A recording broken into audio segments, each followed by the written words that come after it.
In a world where hardship often crushes the spirit, one mother's silent battle for her children's happiness shines like a fragile flame against the darkness. Nabintu, once surrounded by love and laughter, now faces a cruel reality after the sudden death of her husband. Left alone to raise her children, she struggles against poverty, humiliation, and impossible choices, until an unexpected act of mercy proves that even in the harshest times, kindness can bloom where it's least expected. This is a story of dignity, silent suffering, and the unseen heroes who still walk among us. There was a time when Nabintu's life overflowed with joy, a time when laughter floated freely through the modest rooms of their home, and the simple pleasures of life were more than enough to fill her heart with gratitude. Beside her stood Bakari, her beloved husband, a man of quiet strength and an unwavering smile who carried their family's dreams like a torch in the darkness. Together they built a humble but happy life for their children, Amani, little Chiku, and the youngest sweet Baraka, under the warm sun of their small village. The days seemed endless, then painted in colors of peace and comfort. Nabintu would often sit in the shade of the great mango tree outside their house, watching Bakari as he taught the children to carve small wooden toys or weave baskets from palm leaves. Their home, though modest, radiated a kind of wealth that gold could never buy: love, laughter, and belonging. But fate, indifferent to human longing, can strike with merciless swiftness. One afternoon, Bakari fell ill. It was sudden, vicious, and relentless. Within days, he was gone, leaving behind a gaping hole that no tears could ever hope to fill. His death was like a stone thrown into the still waters of their lives, sending ripples of fear and despair outward until everything they had once known was washed away. Nabintu's grief was a storm that raged within her, but the demands of life left her no time to mourn properly. Bills piled up, the small savings they had managed to put aside dwindled quickly, slipping through her fingers like water. Soon there was nothing left but the aching memories of a life that now seemed as distant as a dream. She found herself thrust into a world she was unprepared to face alone. Work was scarce, and what little work she could find was brutal. She labored in the fields under the scorching sun, picking crops until her fingers bled. She scrubbed floors in the homes of wealthier families, her knees bruised and her spirit battered by the indignities she endured. Some days there was no work at all, and she had to swallow her pride and beg relatives for help, each request a fresh wound to her dignity. Despite it all, Nabintu never allowed herself to give in to despair. At least not outwardly. Her children needed her. They were too young to understand the crushing weight she bore. They only knew that they were hungry, that their shoes had holes, that their once colorful clothes had faded to gray rags. Still in their innocence, they believed that Mama could fix anything. That belief was a bittersweet source of strength for Nabintu, a reminder that she must keep moving forward no matter how weary her soul became. As the Festival of Law approached, a celebration that held deep meaning in their community, a time of music, dancing, and new beginnings, the children's excitement grew. They spoke of it endlessly, their eyes shining with dreams of new clothes, sweet treats, and laughter shared among neighbors and friends. To them, law was a promise of joy, a rare escape from the hard realities of their daily existence. One evening, after a long day of menial labor, Nabintu returned home to find her children clustered together on the worn mat that served as their living room. They looked up at her with hopeful eyes, their small faces alight with anticipation. "Mama," Amani began, his voice trembling slightly. "Will we have new clothes for Law this year? Everyone else will." Chiku chimed in eagerly, her voice high and innocent. "Mama, I want to dress like Zawadi's, with blue flowers." Baraka, too young to fully understand, but sensing the excitement, clapped his tiny hands and laughed a sound so pure that it broke Nabintu's heart anew. Their words cut into her like sharp knives. She managed a tight smile and ruffled their hair, swallowing the lump that rose in her throat. She had nothing. No money, no fabric, not even a scrap of extra food, and yet she could not bear to shatter their dreams with the harsh truth. That night, as the children slept curled against each other for warmth, Nabintu sat alone by the dying embers of their cooking fire. She watched the flames flicker and fade, much like the hope inside her, and made a silent vow to the heavens. This year, no matter what it took, she would bring joy to her children. It was a promise forged from the deepest wells of a mother's love, a promise that would drive her to the limits of endurance. In the days that followed, Nabintu threw herself even more fiercely into the search for work. She woke before dawn and scoured the neighboring villages, offering her services for whatever pittance she could earn. She carried heavy loads at the market. Her back aching under the strain, she washed clothes until her hands were raw and bleeding. She even ventured to the city where the noise and chaos overwhelmed her and the indifference of strangers made her feel invisible. Sometimes she was met with open cruelty. A wealthy merchant sneered at her worn clothing and turned her away without a second glance. A woman in a fine dress tossed a few coins at her feet after a full day's labor as if she were a beggar rather than a hardworking mother desperate to survive. Nabintu gathered the coins with trembling hands, her cheeks burning with shame, but she refused to let the humiliation defeat her. Every coin, every scrap of dignity she surrendered was a step closer to her goal. Still, it was not enough. As the festival drew nearer, Nabintu realized with growing dread that she would not be able to afford new clothes for her children. She had barely managed to scrape together enough to feed them for a few more days. The thought of seeing disappointment in their trusting eyes was unbearable. One evening as she trudged home, she passed by a tailor shop. Bright fabrics fluttered in the breeze, vibrant and alive with color. Nabintu paused, her heart aching. She imagined Amani in a crisp new shirt, Chiku spinning in a blue-flowered dress, Baraka grinning in tiny new shoes. The vision was so vivid that tears sprang to her eyes. A voice interrupted her thoughts. The tailor himself, a kind old man named Mzee Jabari, who had known her family before Bakari's death. "You look troubled, Nabintu," he said gently. She forced a smile. "Just tired, Mzee Jabari." He studied her face, seeing the sorrow she tried so hard to hide. After a long moment, he spoke. "I have some scraps of fabric left over from bigger orders. They're not much, but if you can sew a little, you could make something for your little ones." Nabintu's breath caught in her throat. Hope, fragile and trembling, stirred within her. "I can sew," she whispered. The old man nodded, disappearing into his shop and returning with a bundle of colorful remnants, too small for adult garments but perfect for children. Tears blurred Nabintu's vision as she accepted the gift. It wasn't charity, it was salvation. That night, by the light of a single sputtering candle, Nabintu stitched until her fingers cramped and her eyes burned. Each stitch was sewn with love, each seam a prayer. She worked long into the nights, snatching only brief hours of sleep before rising again to labor for the day's bread. The days slipped by and finally La arrived. When Nabintu presented the clothes to her children, their squeals of delight filled the tiny house. Amani's shirt was bright yellow with a neat collar. Chiku's dress was a patchwork of blue and white flowers, just as she had dreamed. Baraka had a pair of tiny shorts stitched carefully from sturdy cloth. They danced around her, their joy so pure and boundless that it seemed to lift the very walls of their home. In that moment, all the exhaustion, all the pain, all the humiliation Nabintu had endured melted away. She had kept her promise. She had brought joy to her children. And though the road ahead was still uncertain, filled with hardships and sacrifices yet unseen, Nabintu knew one thing with unwavering certainty. As long as she drew breath, she would fight for her children's happiness. Because sometimes, even in the face of overwhelming darkness, a mother's love can create a light bright enough to illuminate the world. The festival of La was only days away, and though Nabintu had managed to stitch together simple clothes from scraps, there was a gnawing ache in her heart. Her children deserved more. A proper celebration, the kind they would remember with joy, not the patched-up pretense she could barely offer. But hope was a fragile thing, and reality was unkind. Nabintu had already exhausted every familiar avenue. She had gone to her own family first, clinging to the thin thread of hope that blood ties might open hearts. Yet each visit ended the same way: cool looks, uncomfortable silences, and empty hands. They had their own struggles, they said. Times were hard for everyone. Some muttered quietly about how she should think about the future and consider starting over. Thinly veiled suggestions that she remarry. The word felt like ash in Nabintu's mouth. The idea of replacing Bakari, of inviting another man into the tender life she and her children had built, was unbearable. She had loved once, truly deeply.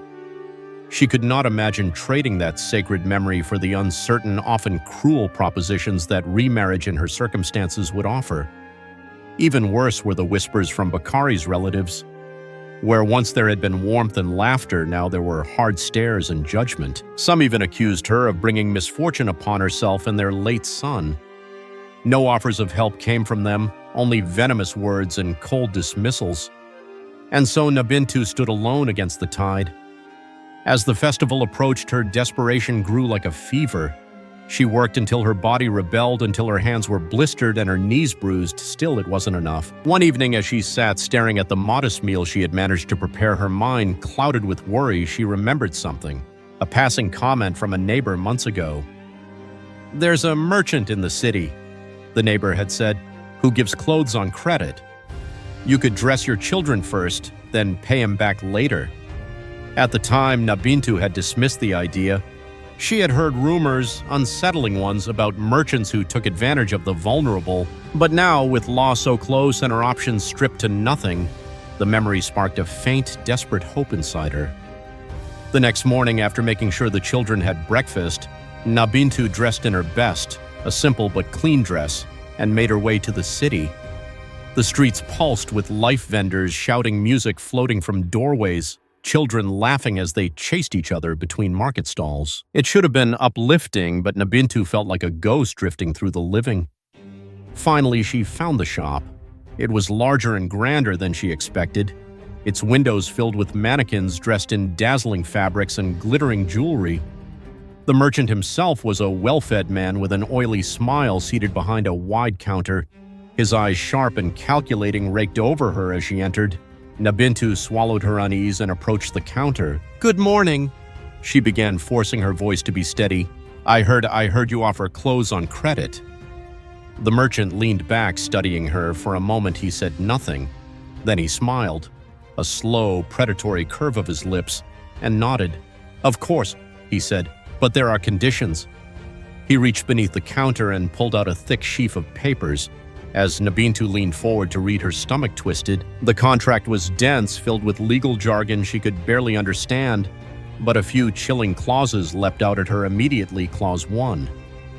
The client must provide collateral, land property, or other valuable goods. Nabintu had none. Clause 2. If collateral is unavailable, alternative guarantees must be provided. She read further, her hands trembling. Alternative guarantees included offering her body for private services, a cruel euphemism for something she could not bring herself to even think about. And worse still, another clause stipulated that she must allow herself to be filmed naked, the footage to be kept as insurance against non-payment. Nabintu's vision blurred with shock and disgust. She gripped the counter tightly, fighting the urge to be sick. "This is the only way?" she whispered, her voice cracking. The merchant smiled again, wider this time, sensing her vulnerability like a hyena sensing a wounded gazelle. He leaned closer, his breath hot and sour. "For special clients," he murmured, "I offer flexible terms. You're a beautiful woman, we could work something out." The implication was clear and revolting. Tears burned behind Nabintu's eyes, but she refused to let them fall. Slowly, with deliberate care, she pushed the contract back across the counter toward him. "I will find another way," she said, her voice low but firm. The merchant's smile faded, replaced by a sneer of contempt.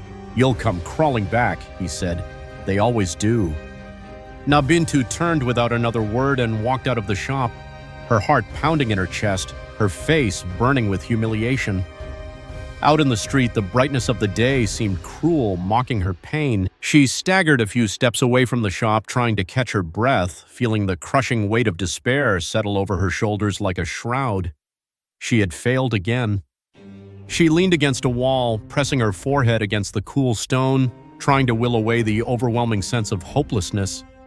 She had nothing to show for her efforts. No new clothes, no bright smiles awaiting her at home. Only the knowledge that she had been forced to choose between her dignity and her children's happiness. Yet somewhere deep inside her, beneath the layers of exhaustion and grief, a small voice whispered, "You did not betray yourself. You are still standing." As Nabintu gathered her strength to return home, unaware that her courage had not gone unnoticed, a man stepped from the shadows across the street. He had been watching. not out of idle curiosity but with a keen sense of justice. His name was Mwamba, a merchant too, but one of rare integrity. He had seen the whole exchange through the open shop windows. He had seen Nabintu's posture stiffen in disgust, seen her trembling hands refuse the vile contract, seen her leave with her honor intact. Despite the cost, Mwamba's heart burned with anger at the shameful practices of his fellow merchant. But more than that, he was moved by the quiet dignity Nabintu had shown. It was not the kind of courage that shouted and demanded attention. It was the kind that endured, that chose righteousness in the silence of despair. He made a decision then and there, one that would change the course of Nabintu's life. Without her knowledge, Mwamba began making quiet preparations. He contacted his suppliers, arranged credit from his own modest reserves, and selected beautiful clothes suitable for a boy, a girl, and a small child. Festive, joyful garments crafted with care. He did not intend to offer these things as charity. No, Mwamba would offer Nabintu an opportunity, a real one, to stand on her feet with dignity, to provide for her children without shame, to reclaim the happiness that had been stolen from her. All he needed was a chance to speak with her, and fate, sometimes cruel, sometimes kind, would soon weave their paths together in a way neither could have foreseen. Nabintu walked through the streets like a shadow, her steps heavy, her heart heavier still. The city buzzed around her. Laughter, conversation, the scent of food from street vendors, but it all blurred into meaningless noise. She had no new clothes in her hands, no solutions, no miracles, only the raw, gnawing wound of humiliation that the day had carved deep into her spirit. She tried to hold her head high, but it was so hard. She felt everyone's eyes on her, though in truth no one even noticed her, and each step back toward her small, crumbling home felt like a defeat, like walking away from a battlefield where she had fought with all her strength and still lost. Behind her, unseen, Mwamba kept his distance. He hadn't followed out of pity or intrusion, but out of a deep, burning desire to help. Help in a way that would not shame her further. His heart had been pierced by her silent dignity, by the way she had chosen suffering over dishonor. Such strength deserved not charity, but respect. Mwamba prayed quietly with every step, "Ya Allah, guide me. Show me how to help without wounding her pride." He had seen enough of life to know how fragile dignity could be, and how once broken it rarely healed. He vowed then that if he were to help this woman, it would be in a way that built her up, never made her feel small. From a distance, he watched Nabintu enter a small rundown home at the edge of the city. He could almost feel the weight she carried through the thin walls. He lingered a moment longer, memorizing the door, then turned away. There was much to do before nightfall. The sun dipped low, casting the world in soft golden light. As evening fell, Nabintu sat with her children, forcing herself to smile as they chattered about law and the celebrations they wished for. She listened heartbroken but patient as they spoke of colorful clothes, sweet treats, and the parades they hoped to see. They were too young to understand why she sometimes grew quiet, why tears sometimes shimmered in her eyes, even when she smiled. After dinner, when the children had drifted off into exhausted sleep, Nabintu sat alone by the dying fire, staring into the embers. She clasped her hands tightly together, whispering a prayer she wasn't sure anyone would hear. "Ya Allah, I have nothing left to give. Help me find a way for them, not for me, but for them." Meanwhile, under cover of darkness, Mwamba moved carefully through the empty streets. Tucked under his arm was a plain envelope, worn but clean. Inside was the equivalent of several months' wages, everything he could spare without bankrupting himself. Money he had earned through honest work, money he now gave freely, not as a loan, not as charity to be repaid with shame, but as an offering of mercy. He had written no note, included no signature. This was not a gift seeking gratitude. It was a gesture from one soul to another, guided by faith, rooted in the belief that goodness should be done for its own sake, unseen and unsung. As he approached Nabintu's door, Mwamba paused, scanning the quiet street. There was no one about. The city slept unaware of the small miracle about to unfold. He knelt down, placed the envelope gently at the base of the door, and whispered a prayer. "Ya Allah, protect her, bless her children. Let her know that you see her struggle even when the world turns away." Then, without another moment's hesitation, Mwamba slipped back into the night as invisible as a breath of wind. Morning broke with a chorus of birds and the faint scent of new beginnings. Nabintu rose early weary but determined to somehow make the day better for her children.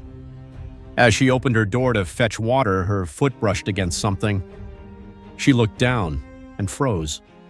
An envelope. Pale and unmarked, it sat against the threshold like a silent visitor. Heart hammering, she bent down and picked it up. Her fingers trembled as she opened it, expecting, what? A threat. Another humiliation. Instead, crisp bills tumbled into her lap, more money than she had seen in years.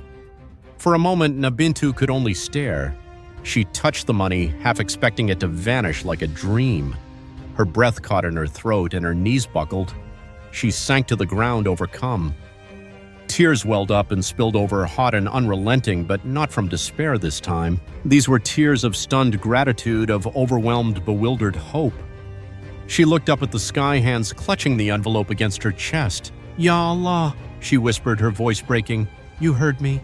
That day, Nabintu took her children to the market.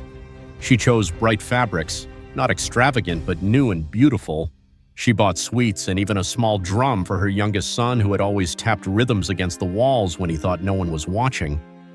She purchased shoes that fit and clothes that would twirl when the girls spun around laughing. For the first time in what felt like forever, she saw joy blossom on her children's faces, pure and unshadowed. No one knew about the envelope. No one knew about the invisible hand that had lifted her up when she could no longer stand, and that was how Mwamba wanted it. Days passed and Nabintu could not shake the mystery. She asked neighbors cautiously if they had seen anything strange that night. No one had. No one claimed to know anything. At first she feared some cruel trick was being played on her, but as nothing bad happened, no one came to claim a debt, no one appeared to mock her, she slowly allowed herself to believe that maybe, just maybe, this was a true mercy sent by Allah through the hands of someone she might never know. Her faith, battered and bruised by life's hardships, began to mend. Each night after her children were asleep, she would sit by the window and pray, not just for herself anymore, but for the unknown benefactor as well. Ya Allah, bless him, she would whisper. Bless the hand that gave without demanding. Bless the heart that saw my pain and answered it with kindness. As for Mwamba, he continued his life quietly, satisfied not by thanks but by knowing he had been part of something greater than himself. He watched from afar, occasionally catching glimpses of Nabintu's children laughing in the market or playing in the dusty streets. He saw how her shoulders straightened with a little more strength, how her eyes brightened with a little more hope, and he smiled, never approaching, never revealing himself. True goodness, he believed, did not need witnesses or rewards. It was enough to know that he had honored the dignity of another human being, that he had answered a silent prayer with silent mercy. In a world so often loud with cruelty and selfishness, Mwamba chose a different way. The quiet, steady path of compassion, walked not for recognition, but for the love of humanity and faith. And somewhere deep inside Nabintu's healing heart, she knew, even in the darkest nights, light could find you. Even when you thought yourself utterly alone, mercy could reach you, soft as a whisper, powerful as a prayer.